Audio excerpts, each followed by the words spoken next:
안녕하세요. 저는 올해 75세 된 할머니입니다. 여러분께 제 이야기를 들려드리고 싶어 이렇게 사연을 보냅니다. 제가 겪은 일은 아마 많은 분들이 상상도 못하실 충격적인 일일 거예요. 저는 25살에 남편을 만나 평범한 신혼생활을 시작했습니다. 남편은 성실한 직장인이었고 저는 아들 하나를 낳아 행복한 가정을 꾸려나갔죠.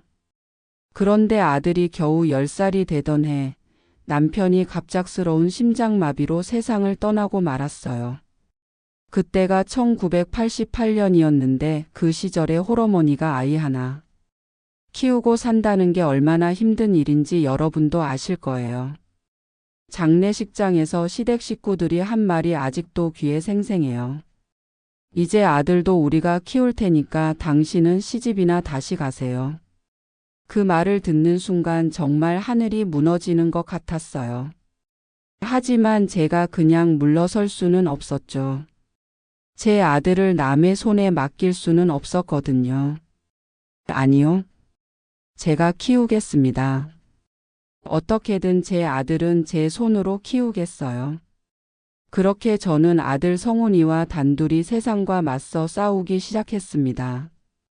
처음에는 정말 막막했어요. 남편이 남긴 보험금으로는 몇 달 버티기도 힘들었거든요. 그래서 저는 동네 작은 분식집에서 일을 시작했습니다. 아침 6시부터 밤 10시까지 하루 종일 서서 일했어요. 발이 퉁퉁 부어서 집에 와서는 찬물에 발을 담그고 앉아 있어야 했죠. 성훈이가 학교에서 돌아오면 저는 늘 분식집에 있었어요. 아이는 혼자 라면 끓여 먹으며 숙제를 하곤 했죠. 그런 아들이 너무 안쓰러워서 밤에 몰래 울기도 했습니다. 엄마, 나 괜찮아. 엄마 일 열심히 해. 12살 된 아들이 저를 위로해주는 모습을 보면서 정말 가슴이 찢어질 것 같았어요. 이 아이만큼은 절대 남한테 고개 숙이며 살게 하고 싶지 않다는 다짐을 했죠. 5년 후 저는 큰 결심을 했습니다. 그동안 모은 돈으로 작은 식당을 차린 거예요. 15평 남짓한 정말 작은 곳이었지만 제 식당이 생겼다는 게 그렇게 기쁠 수가 없었어요. 성훈아, 이제 엄마가 사장님이다. 아들도 정말 좋아했어요. 방과 후면 식당에 와서 구석 테이블에 앉아 숙제를 하곤 했죠. 손님들도 기특하다며 성훈이를 예뻐해 주셨고요. 식당 일은 정말 고됐습니다. 새벽 4시에 일어나 장을 보고 밤 11시에 문을 닫을 때까지 쉴 틈이 없었어요. 특히 여름철에는 더위로 쓰러질 것 같았지만 성훈이 학비와 생활비를 벌기 위해 이를 악물고 버텼습니다. 엄마, 내가 크면 엄마 편하게 해드릴게. 약속해. 고등학생이 된 성훈이가 저에게 한 약속이었어요. 그 말을 듣고 눈물이 핑 돌았죠. 정말 대견한 아들이었거든요. 그렇게 20년이 흘렀습니다. 성훈이는 대학을 졸업하고 대기업에 취직했어요. 그리고 29살의 예쁜 며느리 수진이를 데려왔죠. 어머니 안녕하세요. 김수진이라고 합니다. 첫인상이 정말 좋았어요. 차분하고 예의 바른 아가씨였거든요. 성훈이가 정말 좋은 여자를 만났구나 싶어서 마음이 놓였어요. 결혼식 날 저는 정말 행복했습니다. 제가 이 세상에 홀로 남겨졌을 때 어떻게든 키워보겠다고 다짐했던 그 아들이 이렇게 멋진 어른이 되어 좋은 사람과 결혼하는 모습을 보니까요. 엄마, 이제 정말 편히 쉬세요. 제가 다 알아서 할게요. 결혼 후 성훈이는 정말 효자였어요. 일주일에 2번은 꼭 식당에 들러 안부를 묻고 수진이도 어머님 어머님 하며 저를 잘 챙겨줬어요. 손주 민준이가 태어났을 때는 정말 기뻤죠. 제가 그렇게 애지중지 키운 아들의 아들이잖아요. 핏줄이 이어진다는 게 이렇게 감격스러운 일인지 그때 처음 알았어요. 성훈이 부부는 정말 자상했습니다. 제가 70세가 넘어 식당 일이 힘들어지자 이렇게 말하더군요. 어머니 이제 그만 일하시고 편히 쉬세요. 저희가 모시고 살겠어요. 하지만 저는 일하는 게 익숙해서 선뜻 식당을 정리할 마음이 안 났어요. 그러자 며느리가 이렇게 말했죠. 어머니 정말 고생 많이 하셨어요. 이제는 저희가 효도할 차례예요. 민준이도 할머니랑 더 많은 시간을 보내고 싶어 해요. 그 말에 마음이 움직였어요.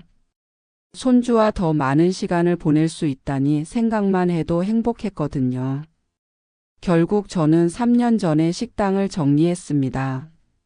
그리고 그때 성훈이가 제게 말했어요. 어머니 이제 재산 관리도 제가 할게요. 어머니 명의로 되어 있으면 나중에 세금 문제도 복잡하고 제가 관리하는 게 더 안전해요. 40년 동안 악착같이 모은 돈이었어요. 강남 아파트 한 채와 예금 6억 원 합쳐서 12억 원 정도 되는 재산이었죠. 평생 모은 전 재산을 아들에게 넘겨주는 게 조금 두렵기도 했지만 그래도 내 아들인데 뭐가 걱정이겠어요. 성훈아, 그동안 엄마가 고생시켜서 미안했다. 이제라도 이렇게 물려줄 수 있어서 다행이야. 어머니 뭘 그런 말씀을 하세요. 어머니가 저 때문에 평생 고생하셨는데 이제 제가 어머니를 편하게 해드려야죠. 그렇게 저는 모든 재산을 아들에게 넘겨줬습니다. 그리고 아들 부부와 함께 그 집에서 살기 시작했어요. 정말 천국 같은 나날이었어요. 성훈이는 매일 아침 어머니 안녕히 주무셨어요? 하며 인사했고 수진이는 제가 좋아하는 반찬들을 정성껏 만들어줬어요. 민준이는 할머니 하며 제 무릎에 앉아 옛날 이야기를 들으려 했고요. 할머니가 세상에서 제일 좋아. 7살짜리 손주의 이런 말을 들으면 정말 행복해서 눈물이 났어요. 이게 바로 복이구나 이렇게 생각했죠. 제 친구들도 부러워했어요. 어머 순자야 너 정말 복 많다. 요즘 어느 며느리가 시어머니를 저렇게 잘 모셔? 그리고 손주도 할머니를 그렇게 따르고. 저도 정말 그렇게 생각했어요. 평생 고생한 보람이 있구나. 이제 정말 편안하게 살 수 있겠구나 싶었죠. 그런데 그 모든 것이 거짓이었다는 걸 알게 될 줄은 꿈에도 몰랐습니다. 지난달 일이었어요. 성훈이가 갑자기 저에게 말하더군요. 어머니 수진이 아버지가 갑자기 쓰러지셔서 급하게 부산에 내려가야 해요. 2박 3일 정도 있다 올 텐데 민준이는 어떻게 하죠? 아이고 큰일 났네. 장인 어른이 많이 아프시나? 네, 응급실에 계시대요. 민준이는 어머니가 봐주실 수 있으세요? 그럼 당연하지. 우리 민준이 할머니가 봐줘야지. 어서 가 어서. 그렇게 아들 부부는 서둘러 부산으로 떠났고 민준이는 저와 함께 지내게 되었어요. 사실 손주와 단둘이 지낼 기회가 그렇게 많지 않았는데 이번엔 며칠 동안 실컷 예뻐해 줄 수 있어서 오히려 기뻤죠. 민준아 할머니랑 뭐 하고 싶어? 할머니 저 할머니가 해주시는 계란말이 먹고 싶어요. 그래 할머니가 맛있는 계란말이 해줄게. 또 뭐 먹고 싶은데? 아이는 정말 천사 같았어요. 할머니 하면서 제 뒤를 졸졸 따라다니고 제가 하는 모든 일에 관심을 보였거든요. 첫째 날은 정말 즐거웠습니다. 같이 마트에 가서 민준이가 좋아하는 과자도 사고 공원에서 산책도 했어요. 저녁에는 민준이가 좋아하는 치킨도 시켜 먹었죠. 할머니, 저 할머니랑 있으면 정말 좋아요. 그래? 할머니도 우리 민준이랑 있으면 제일 행복해. 둘째 날 저녁이었어요. 민준이와 함께 거실에서 텔레비전을 보고 있었는데 뉴스에서 요양원 관련 소식이 나오더군요. 요양원 입소 대기자가 늘어나고 있다는 내용이었어요. 그때였습니다. 민준이가 갑자기 저를 올려다보며 물어보더군요. 할머니 요양원이 뭐예요? 순간 어라? 싶었어요. 7살짜리 아이가 갑자기 요양원이 뭔지 물어본다는 게 좀 이상했거든요. 응? 요양원? 할머니, 할아버지들이 같이 모여 사는 곳이야. 왜 갑자기 그런 걸 물어봐? 그냥요. TV에서 봐서요. 아이가 좀 머뭇거리는 것 같았어요. 뭔가 더 말하고 싶은데 망설이는 듯한 표정이었죠. 우리 민준이 할머니한테 하고 싶은 말 있으면 언제든지 해도 돼. 할머니는 민준이 편이니까. 그러자 민준이가 좀 더 가까이 와서 제 무릎에 앉더니 이렇게 말했어요. 할머니, 아빠가 엄마한테 말했어요. 할머니 요양원 보내고 나면 이 집 팔아서 더 큰 집으로 이사 간다고요. 그 순간 정말 귀를 의심했어요. 뭐라고? 내가 잘못 들었나? 민준이가 잘못 들었을 거야. 할머니는 어디도 안 간단다. 하지만 민준이는 고개를 저으며 계속 말했어요. 아니에요. 정말 들었어요. 아빠가 엄마한테 말했는데 할머니가 요양원에 가면 혼자 살 수 있어서 좋겠다고 했어요. 제 가슴이 철렁 내려앉았습니다. 하지만 아직도 믿고 싶지 않았어요. 설마 내 아들이, 내가 그렇게 사랑하고 모든 걸 다 내어준 아들이. 민준이 아빠가 정말 그런 말 했어? 네. 그리고요. 민준이가 더 작은 소리로 말을 이었어요. 아빠가 엄마한테 할머니 예금도 다 아빠 돈이니까 새 차도 사고 싶다고 했어요. BMW라고 했나? 그런 차 사고 싶다고 했어요. 순간 머리가 하얗게 변했어요. 내 예금이 다 아들 돈이라고? 내가 40년 동안 피땀 흘려 모은 돈을? 그럼 엄마는 뭐라고 했어? 엄마가 아빠한테 화냈어요. 할머니가 아직 안 죽었는데 그런 말 하면 안 된다고요. 그런데 아빠가 어차피 할머니 돈은 나중에 다 우리 거라고 했어요. 민준이는 정말 순진하게 아무 생각 없이 자기가 들은 말을 그대로 전하고 있었어요. 이 아이는 자기가 지금 얼마나 충격적인 말을 하고 있는지도 모르고 있었죠.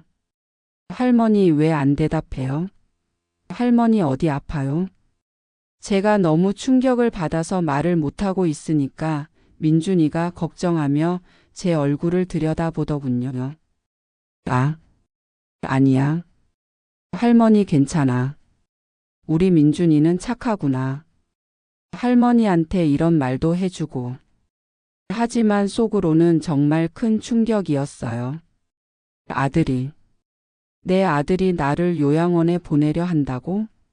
그리고 내 재산을 자기 돈이라고 생각한다고? 할머니, 그런데 저는 할머니가 어디 가면 안 돼요. 할머니 없으면 누가 저한테 옛날 이야기 해줘요?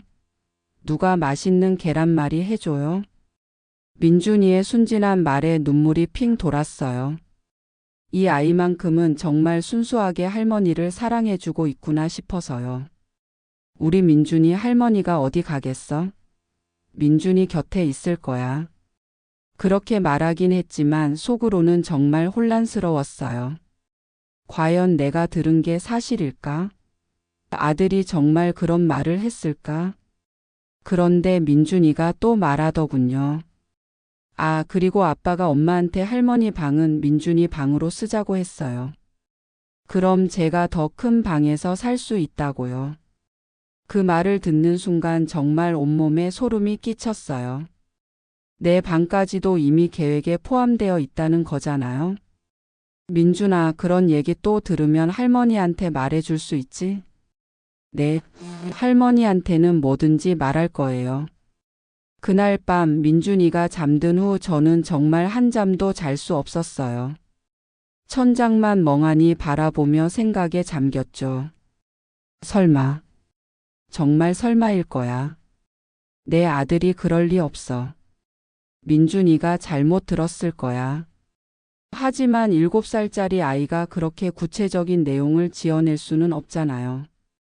BMW 차를 사고 싶다는 말까지. 그건 정말 어른들이 나눈 대화에서나 나올 수 있는 얘기였거든요. 새벽 3시가 넘어서도 잠이 안 왔어요. 40년 동안 내가 아들을 위해 살아온 인생이 주마등처럼 지나갔습니다. 남편 없이 홀로 아들 키우느라 얼마나 고생했는지. 하루 종일 서서 일하며 발이 퉁퉁 부어도 참았던 그 시절들. 내가 뭘 잘못했나? 아들에게 부족한 게 있었나? 그런 생각들이 계속 머릿속을 맴돌았어요. 그리고 한편으로는 이런 생각도 들었죠. 혹시 내가 너무 쉽게 재산을 물려준 걸까? 그래서 아들이 당연하게 생각하는 건 아닐까? 다음 날 아침 민준이가 일어나더니 저에게 이렇게 말했어요. 할머니 어제 밤에 잠 못 주무셨어요? 뭔가 계속 뒤척이시는 소리 들렸는데. 아니야, 할머니 잘 잤어. 우리 민준이가 잘못 들었나 봐. 하지만 속으로는 결심했어요. 아들 부부가 부산에서 돌아오기 전에 뭔가 확인을 해봐야겠다고 말이에요. 과연 민준이가 들은 말이 사실인지. 그런데 그때는 몰랐어요. 제가 곧 더 충격적인 진실을 발견하게 될 줄은. 셋째 날 아침이었어요. 민준이는 아직 잠들어 있었고 저는 새벽 5시부터 일어나 있었죠. 도저히 잠이 안 왔거든요.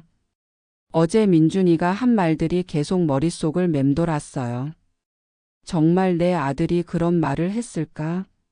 아니면 민준이가 잘못 들었을까? 하지만 아무리 생각해봐도 7살짜리 아이가 BMW, 요양원, 예금 이런 단어들을 조합해서 거짓말을 지어낼 수는 없었어요. 특히 할머니가 아직 안 죽었는데라는 표현은 정말 어른들이 나눈 대화에서만 나올 수 있는 말이었거든요. 오전 10시쯤 성훈이에게서 전화가 왔어요. 어머니 안녕하세요.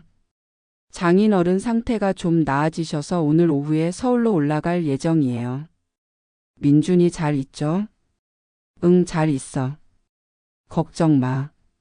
장인어른 많이 나아지셨다니 다행이구나. 네, 그럼 오후 4시쯤 도착할 것 같아요. 민준이 데리러 갈게요. 전화를 끊고 나니 갑자기 결심이 섰어요. 오후 4시까지는 시간이 있으니까 그동안 뭔가 확인을 해봐야겠다고 생각했죠. 내가 너무 의심이 많은 건가? 하지만 확인해보고 안심하는 게 낫겠어. 민준이가 아직 자고 있는 틈에 저는 조용히 성훈이 방으로 들어갔어요. 평소에는 아들 방에 함부로 들어가지 않았는데 이번만은 어쩔 수 없었죠. 처음에는 그냥 훑어보기만 했어요. 책상 위에는 성훈이 직장 관련 서류들만 있었고 특별한 건 없어 보였거든요. 역시 민준이가 잘못 들었나 보다. 그렇게 생각하며 돌아서려던 순간 책상 서랍이 살짝 열려 있는 게 보였어요. 평소 깔끔한 성훈이답지 않게 말이죠. 뭔가 급하게 넣었나? 호기심에 서랍을 살짝 열어봤는데 그게 제 인생을 바꾼 순간이었어요. 제일 위에 있던 건 요양원 상담 신청서였습니다. 제 눈을 의심했어요. 은빛 날의 실버타운 입소 상담 신청서. 신청자 성명 박순자. 제 이름이었어요. 신청 인과의 관계 아들 최성훈. 상담 희망일 2024년 11월 15일. 바로 다음 주였어요. 그런데 더 충격적인 건 상담 신청 사유란이었어요. 최근 치매 초기 증상 보임. 기억력 저하, 성격 변화, 판단력 부족 등의 증상으로 가족들이 돌보기 어려운 상황. 전문적인 케어가 필요한 상태임. 치매 초기 증상이라고요? 저에게 그런 증상이 있다고요? 성격 변화? 판단력 부족? 손이 떨렸어요. 어떻게 내 아들이 이런 거짓말을. 저는 오히려 또래보다 정정한 편인데 치매라니요? 그 밑에는 더 충격적인 서류가 있었어요. 한강 부동산 아파트 매매 상담 신청서. 매물 주소 서울시 강남구. 저희 집 주소였어요. 예상 매매가 12억 원. 상담 희망일 2024년 11월 20일. 그리고 그 옆에는 손글씨로 메모가 적혀 있었어요. 매매 후 목표 분당 50평대 아파트 구입 예상 가격 8억. 차액 4억으로 BMW X5 인테리어 여행 계획. 정말 기가 막혔어요. 제가 살고 있는 집을 팔아서 분당으로 이사 가려고, 그것도 차액으로 BMW를 사고 여행까지 가려고. 하지만 진짜 충격은 그 다음이었어요. 서랍 깊숙이 들어있던 대출 관련 서류였거든요. 국민은행 주택담보대출 상담서. 담보물건 서울시 강남구. 저희 집이었어요. 대출 신청액 3억 원. 대출 목적 사업자금. 여기서 정말 소름이 끼쳤어요. 제 집을 담보로 벌써 3억 원을 대출 받으려고 계획하고 있었던 거예요. 저도 모르게요. 이게 뭐야? 이게 대체 뭐야? 머리가 하얗게 변했어요. 제 아들이. 내가 그렇게 사랑하고 모든 걸 다 내어준 아들이 나를 이렇게 생각하고 있었다니요. 그런데 거기서 끝이 아니었어요. 서랍 제일 밑에서 수진이 핸드폰을 발견했거든요. 충전하려고 놔둔 모양이었어요. 이건 남의 핸드폰이니까 보면 안 되지. 그렇게 생각했지만 호기심을 참을 수가 없었어요. 더군다나 벌써 이렇게 충격적인 서류들을 본 마당에 핸드폰 화면을 켜니까 카카오톡 알림이 떠 있었어요. 잠금 화면에서도 메시지 내용이 일부 보였는데, 언니 진짜 부럽다. 시어머니 요양원 보내고. 더 이상 참을 수 없어서 핸드폰을 열어봤어요. 다행히 지문 인식이 안 되어 있었거든요. 카카오톡을 열어보니 수진이가 친구들한테 보낸 메시지들이 있었어요. 언니들아, 드디어 시어머니 요양원 보내기로 결정했어. 헐 진짜? 시어머니가 동의했어? 아니 아직 모르셔. 근데 치매 초기라고 해서 보낼 예정임. 어차피 나이 드시면 언젠가 그렇게 될 거 아니야?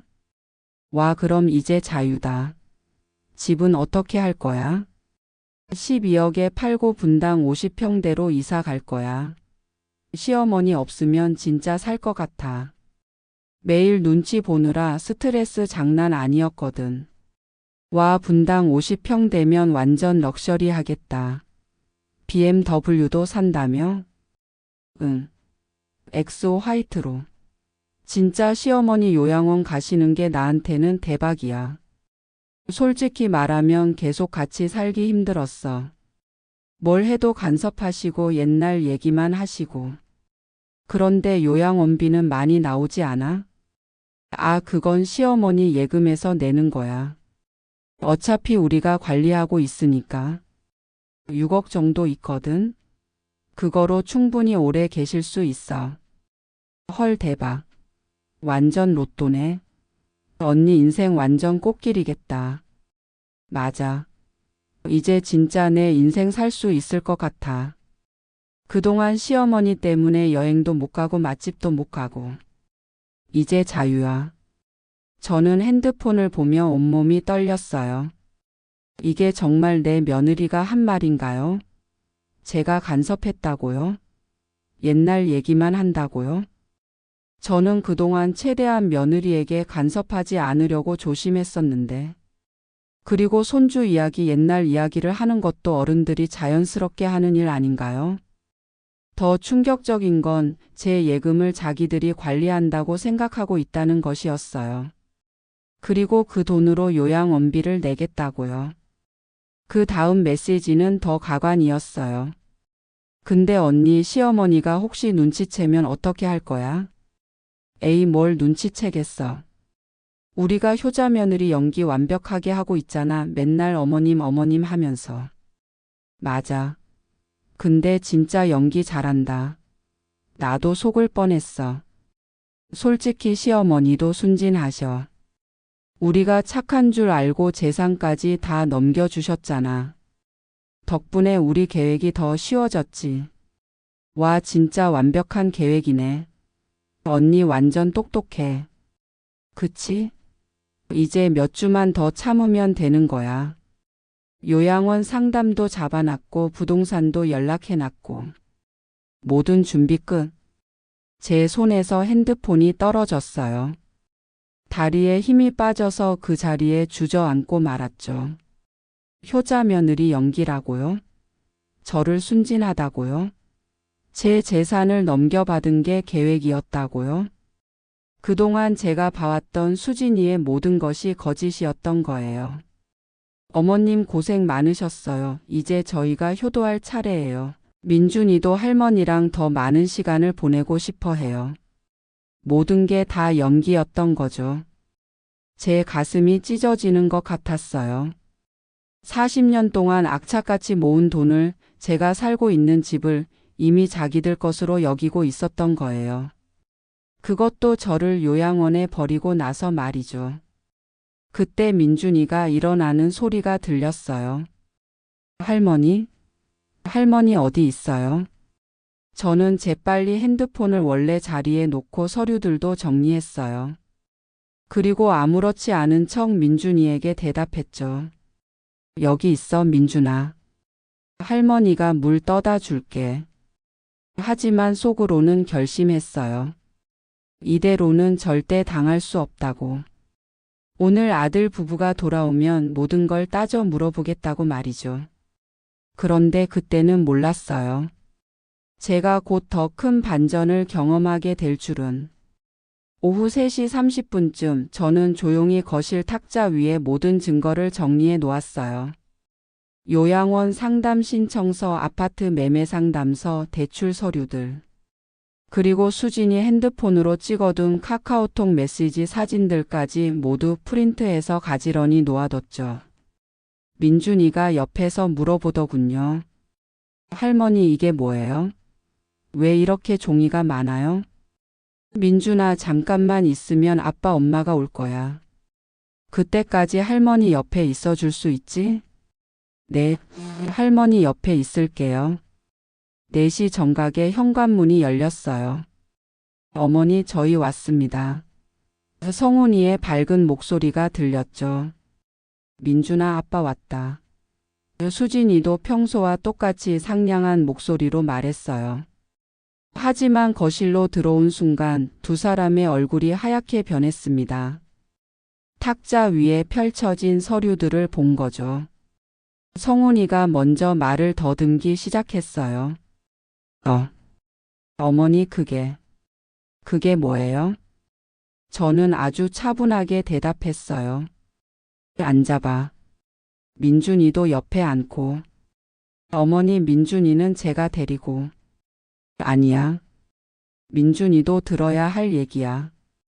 어른들이 거짓말하는 게 어떤 건지 알아야 하거든. 수진이가 불안한 듯 성훈이를 쳐다봤어요. 하지만 저는 이미 모든 걸 알고 있었죠. 이게 뭐니? 제가 요양원 상담 신청서를 들어 올렸어요. 어머니 그게 치매 초기 증상, 기억력 저하, 성격 변화, 판단력 부족. 제가 한 줄 한 줄 읽어 나갔어요. 내가 언제 치매에 걸렸다고 이런 거짓말을 써놨니? 성훈이가 무릎을 꿇으려 하자 제가 손을 들어 막았어요. 아직 끝나지 않았어. 이것도 봐. 이번에는 아파트 매매 상담서를 들어 올렸죠. 분당 50평대 아파트, BMW X5, 인테리어, 여행. 제가 성훈이의 메모를 읽었어요. 내 집 팔아서 이런 계획을 세웠구나. 어머니 저희가 설명? 좋아. 그럼 이것도 설명해봐. 저는 대출 서류를 꺼냈어요. 내 집을 담보로 3억 원 대출. 내가 언제 이런 걸 승인했니? 사업 자금이라고 했는데 무슨 사업하려고? 수진이가 이때부터 눈물을 흘리기 시작했어요. 하지만 저는 멈추지 않았죠. 그리고 이건 정말 압권이야. 저는 프린트한 카카오톡 메시지들을 꺼냈어요. 수진이의 얼굴이 더욱 하얗게 변했죠. 드디어 시어머니 요양원 보내기로 결정했어. 효자 며느리 연기 완벽하게 하고 있잖아. 키읔키읔 시어머니도 순진하셔. 우리가 착한 줄 알고 재산까지 다 넘겨주셨잖아. 제가 한 문장씩 읽을 때마다 수진이의 얼굴은 더욱 창백해졌어요. 수진아, 내가 순진한 할머니였니? 어머님, 저게 제가 그런 뜻으로 한 말이 아니라. 그런 뜻이 아니라고? 그럼 어떤 뜻이야? 이제 진짜 내 인생 살 수 있을 것 같아, 시어머니. 때문에 여행도 못 가고 맛집도 못 가고 이게 어떤 뜻이야? 민준이가 제 옆에서 조용히 물어보더군요. 할머니, 아빠, 엄마가 왜 울어요? 민준아, 아빠, 엄마가 할머니한테 거짓말을 했거든. 거짓말하면 안 되는 거지? 네, 거짓말하면 안 돼요. 그때 성훈이가 갑자기 소리를 질렀어요. 어머니, 왜 제 방을 뒤지셨어요? 그리고 수진이 핸드폰을 왜 봤어요? 그건 사생활 침해예요. 저는 오히려 웃음이 나왔어요. 사생활 침해? 내가 지금 그런 말 할 처지야? 내 재산으로 무슨 짓을 하려고 했는데? 그래도 제 방은 내 방? 성훈아, 이 집이 누구 집이니? 어머니 집이지만. 그럼 내 집에서 내가 왜 못 들어가? 더군다나 내 재산을 노리는 계획을 세우고 있는 방에. 이때 정말 반전이 일어났어요. 성훈이가 갑자기 화를 내기 시작한 거예요. 어머니도 너무 하시는 거 아니에요? 저희가 어머니를 위해서 한 일인데. 나를 위해서? 네, 어머니 혼자 이 큰 집에서 계시는 게 위험해요. 요양원이 더 안전하고 전문적인 케어를 받을 수 있잖아요. 그래서 나를 치매 환자로 만들었어. 그건 입소를 쉽게 하려고. 거짓말 하려고 말을 다듬지 마. 솔직하게 말해봐. 수진이가 이때 갑자기 본색을 드러냈어요. 어머님, 솔직히 말씀드릴게요. 저희도 이제 독립하고 싶어요. 결혼한 지 10년이 넘었는데 계속 시어머님과 같이 사는 게 쉽지 않아요. 그래서 나를 요양원에 보내려고? 요양원이 나쁜 곳은 아니잖아요. 어머님 또래 분들과 함께 지내시면 더 재미있으실 텐데요. 저는 정말 기가 막혔어요. 재미있다고? 수진아, 내가 친구들한테 한 말 기억나? 시어머니 없으면 진짜 살 것 같아. 이게 내 안전을 걱정해서 한 말이야. 수진이가 말문이 막혔어요. 그때 민준이가 갑자기 말했어요. 아빠, 엄마가 할머니한테 거짓말했어요. 아빠가 할머니 요양원 보내고 집 팔아서 BMW 산다고 했잖아요. 성훈이와 수진이가 민준이를 보며 깜짝 놀랐어요. 민준아, 너 언제 할머니한테 말했어요? 할머니는 거짓말하면 안 된다고 했거든요. 그 순간 성훈이의 얼굴이 확 돌변했어요. 어머니, 아이한테까지 그런 말씀을 하셨어요? 민준이가 혼란스러워 하잖아요. 내가 민준이를 혼란스럽게 했다고? 거짓말한 건 너희인데? 어머니가 너무 과민하게 반응하시는 거예요. 저희가 어머니를 버리려는 게 아니라 더 좋은 환경에서. 좋은 환경? 저는 다시 카카오톡 메시지를 들어 올렸어요. 어차피 시어머니 예금에서 요양원비 내는 거야. 6억 정도 있거든. 이게 나를 위한 거야. 수진이가 완전히 패배했다는 표정으로 말했어요. 어머님, 죄송해요. 저희가 잘못 생각했어요. 잘못 생각한 게 아니야. 처음부터 계획적으로 한 거잖아. 언제부터였니? 언제부터 나를 요양원에 보낼 계획을 세웠느냐고. 성훈이가 떨리는 목소리로 대답했어요. 작년부터요. 작년부터? 내가 재산을 넘겨준 다음 해부터? 네. 그 순간 정말 모든 게 명확해졌어요. 이들은 처음부터 제 재산만 노리고 있었던 거예요. 효자 며느리 행세는 모두 연기였고 재산을 넘겨받자마자 저를 처분할 계획을 세운 거였죠. 좋아. 이제 내 결정을 말해줄게. 저는 일어서서 두 사람을 내려다봤어요. 내일 아침까지 이 집에서 나가거라.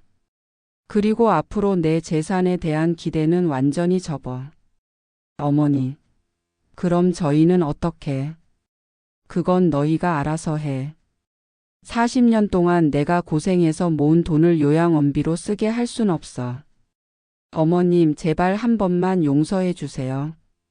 수진이가 무릎을 꿇었어요. 하지만 저는 이미 결심했어요. 용서? 나를 치매 환자로 만들어서 요양원에 보내려던 사람들을 용서하라고? 그리고 마지막으로 민준이에게 말했어요. 민준아, 할머니가 약속 하나 할게. 할머니는 앞으로도 여기 있을 거야. 그리고 너는 언제든지 할머니 보러 와도 돼. 민준이가 고개를 끄덕였어요. 네, 할머니, 저는 할머니가 제일 좋아요. 그 말을 듣는 순간 저는 제가 옳은 결정을 했다는 걸 확신했어요. 이제 정말 마지막 승부를 볼 시간이었습니다. 그날 밤 성훈이와 수진이는 제게 무릎을 꿇고 몇 시간이고 빌었어요. 어머니, 정말 죄송합니다. 저희가 미쳤던 것 같아요. 어머님, 제발 한 번만 기회를 주세요. 다시는 이런 일 없을 거예요. 하지만 저는 이미 마음을 굳혔어요. 기회는 이미 3년 동안 줬어. 그런데 너희는 그 시간 동안 나를 어떻게 처분할지만 계획했잖아. 어머니, 그럼 저희는 정말 어떻게 살아요? 갑자기 나가라고 하시면. 그건 너희가 알아서 해. 내가 40년 동안 혼자 살아남았는데 젊은 너희가 못 살 이유는 없잖아. 다음 날 아침 일찍 저는 바로 행동에 옮겼어요. 먼저 변호사 사무실에 전화했죠. 변호사님, 재산 증여 취소 상담 받고 싶은데요. 증여하신 지 얼마나 되셨어요? 3년 정도요. 아, 그럼 문제 없습니다. 사기나 강박에 의한 증여였다면 취소 가능해요. 오늘 오후에 오실 수 있으세요? 그렇게 저는 모든 증거를 들고 변호사 사무실로 갔어요. 요양원 계획서, 거짓 진단서, 카카오톡 메시지 캡처 모든 걸 다 가져갔죠. 할머님, 이 정도면 충분한 증거입니다. 자녀가 부모를 기만하여 재산을 취득한 경우에 해당하니까 증여 취소가 가능해요. 그럼 집 명의도 다시 제 이름으로 할 수 있나요? 당연히 가능합니다. 예금도 마찬가지고요. 변호사님이 정말 친절하게 설명해 주셨어요. 그리고 놀라운 사실도 알려주셨죠. 할머님, 혹시 아드님이 이 집을 담보로 대출을 받으려 했다는 건 아세요? 네, 서류를 봤어요. 3억 원 대출 신청서가 있었거든요. 다행히 아직 실행되지 않았네요. 만약 실행됐다면 더 복잡해질 뻔했습니다. 정말 아찔했어요. 며칠만 늦었다면 제 집이 담보로 잡혔을 뻔했던 거예요. 그날 오후 저는 모든 서류를 완료했어요. 아파트 명의 변경, 예금 이체, 모든 재산이 다시 제 이름으로 돌아왔죠. 집에 돌아오니 성훈이와 수진이가 짐을 싸고 있었어요. 민준이는 제 방에서 울고 있더군요. 민준아, 왜 울어? 할머니, 저는 할머니랑 같이 살고 싶어요. 아빠, 엄마 따라가기 싫어요. 그 말을 듣고 가슴이 아팠어요. 이 순수한 아이가 무슨 죄가 있겠어요. 민준아, 할머니가 약속할게. 너는 언제든지 할머니 보러 올 수 있어. 그리고 방학 때는 할머니와 함께 지낼 수도 있고. 성훈이가 짐을 들고 나오면서 말했어요. 어머니, 정말 후회 안 하세요? 저희 없으면 어머니 혼자 사시기 힘드실 텐데요. 저는 웃음이 나왔어요. 힘들다고? 성훈아, 내가 25년 동안 너 혼자 키우며 살았는데 뭐가 힘들겠어? 오히려 너희 때문에 스트레스 받을 일이 없어져서 편할 거야. 수진이도 마지막으로 말했어요. 어머님 정말 미안해요. 저희가 너무 욕심을 부렸어요. 미안하다는 말보다는 앞으로 정직하게 살아. 남의 것 탐내지 말고. 그렇게 아들 부부는 집을 나갔어요. 나중에 들어보니 월세 원룸에서 살고 있다더군요. 성훈이 월급만으로는 분당 50평 되는커녕 서울에서 전세방 구하기도 힘들었던 거죠. BMW는 당연히 포기했고 오히려 수진이가 아르바이트를 시작했다는 소식도 들렸어요. 그동안 제 재산을 믿고 일도 안 하고 놀기만 했는데 이제야 현실을 깨달은 거죠. 한 달 후 성훈이가 찾아왔어요. 어머니 정말 죄송합니다. 저희가 정말 잘못했어요. 그래, 이제 깨달았구나. 네. 어머니 없이 살아보니까 정말 힘들어요. 어머니가 얼마나 많은 걸 해주셨는지 이제야 알겠어요. 그럼 이제 너희 힘으로 살아봐. 내가 너 키울 때도 아무도 도와주는 사람 없었어. 어머니, 혹시 다시 집으로 돌아갈 수는 안 돼. 한 번 배신한 사람은 또 배신해. 성훈이는 울먹이며 돌아갔어요. 조금 안쓰럽긴 했지만 이번만큼은 단호해야 했죠. 몇 달이 지나자 제 삶은 완전히 달라졌어요. 혼자 살아서 외로울 줄 알았는데 오히려 자유롭고 편했어요. 민준이는 일주일에 한 번씩 저를 보러 왔어요. 성훈이가 데려다 주고 가더군요. 그 아이와 함께하는 시간이 정말 행복했어요. 할머니 새 집은 어때? 작고 좁아요. 할머니 집이 훨씬 좋아요. 그래? 그럼 민준이는 여전히 할머니가 좋아? 네, 할머니가 세상에서 제일 좋아요. 그리고 저는 새로운 계획을 세웠어요. 혼자 쓰기엔 너무 큰 집이니까 한 층을 쉐어하우스로 만들어서 젊은 사람들에게 빌려주기로 했죠. 혼자 사는 게 외로울 수도 있으니까요. 지금은 대학생 2명과 직장인 1명이 함께 살고 있어요. 모두 정말 착한 아이들이라 마치 손자, 손녀들과 함께 사는 것 같아요. 할머니 오늘 김치찌개 끓여주세요. 할머니 제가 마트 다녀올까요? 이 아이들이 진짜 가족 같은 정을 보여줘요. 제 친아들보다도 더 챙겨주고요. 1년 후 성훈이와 수진이가 또 찾아왔어요. 이번에는 정말 많이 달라져 있었어요. 어머니, 저희 이제 정말 달라졌어요.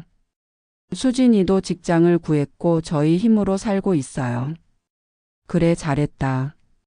어머니, 저희가 그동안 얼마나 잘못 살았는지 깨달았어요.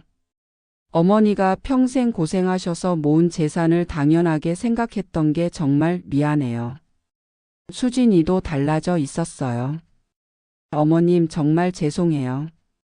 그동안 어머님 덕에 편하게 살면서도 감사할 줄 몰랐어요.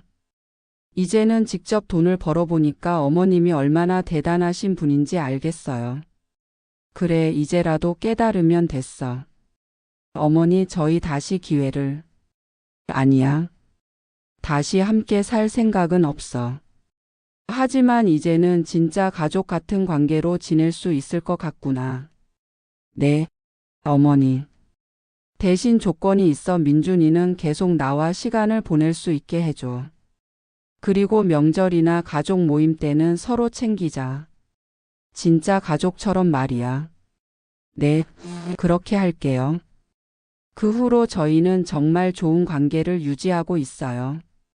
성훈이 부부는 자립해서 살고 저는 자유롭게 제 인생을 살고 민준이는 두 집을 오가며 사랑받고 있죠. 그리고 가장 중요한 건 제가 계획한 대로 재산을 관리하고 있다는 거예요. 생활비는 쉐어하우스 임대료와 예금 이자로 충분하고 나머지는 정말로 사회에 기부할 예정이에요. 작년에는 장학금 재단을 하나 만들었어요. 어려운 환경에서도 열심히 공부하는 학생들을 도와주는 재단이죠. 마치 제가 성훈이를 키웠던 것처럼 말이에요. 할머니가 정말 멋있어요. 쉐어하우스에 사는 대학생 지연이가 그러더군요. 왜? 다른 할머니들은 자식한테 속아도 그냥 참고 사시는데 할머니는 정말 용기 있게 하셨어요. 그 말을 들으니 정말 뿌듯했어요. 이제 저는 75세의 나이에 정말 제 인생을 살고 있어요. 남은 시간이 얼마나 될지 모르지만 적어도 제가 원하는 방식으로 살고 있죠. 그리고 가끔 생각해요. 만약 민준이가 그 말을 하지 않았다면 어떻게 되었을까? 아마 저는 지금쯤 요양원에서 속절없이 지내고 있을지도 모르죠. 하지만 결국 진실은 드러나게 되어 있나 봐요. 그리고 가족이라는 이름으로 부모를 속이고 이용하려는 자식들에게는 반드시 대가가 따른다는 것도 배웠죠. 제 이야기를 들으신 분들께 한 가지 말씀드리고 싶어요. 부모님이 살아계실 때 진짜 효도하세요. 재산을 물려받는 건 권리가 아니라 부모님의 은혜예요. 그리고 그 은혜를 당연하게 생각하는 순간 모든 걸 잃을 수도 있다는 걸 명심하세요. 지금 저는 정말 행복해요. 제가 선택한 가족들과 함께 제가 원하는 방식으로 살고 있거든요. 그리고 제 재산은 정말 필요한 곳에 쓰일 예정이고요. 이게 바로 75세에 찾은 제 진짜 인생입니다. 여러분은 어떻게 생각하시나요? 제가 너무 냉정했을까요? 하지만 자식이라고 해서 부모를 기만하고 이용해도 되는 건 아니잖아요. 7살 손주의 순진한 말 한마디가 제 인생을 바꿨습니다. 만약 민준이가 말하지 않았다면 저는 지금쯤 요양원에서 속절없이 지내고 있을지도 모르죠. 부모 재산을 물려받는 것은 당연한 권리가 아닙니다. 부모가 살아계실 때 효도하고 정성을 다하는 것이 먼저죠. 재산만 탐내고 부모는 짐으로 여기는 자식들에게는 단호하게 대처해야 한다고 생각합니다. 긴 이야기를 끝까지 들어주셔서 진심으로 감사합니다. 지금까지의 사연을 읽어드린 저는 송여사입니다. 아래 댓글로 여러분의 생각을 들려주세요. 그리고 오늘의 이야기에 공감하고 마음이 닿았다면 주위에 좋은 사람들과 함께 오늘 이 내용을 나누어 보는 건 어떨까요? 오늘의 사연은 여기까지입니다. 구독과 좋아요는 영상 제작에 아주 큰 힘이 됩니다. 구독과 알람 설정해 두시면 매일 새로운 인생 사연을 배달해 드리겠습니다. 그럼 내일 또 다른 사연으로 찾아뵙겠습니다. 항상 구독자님들께 감사한 마음뿐입니다.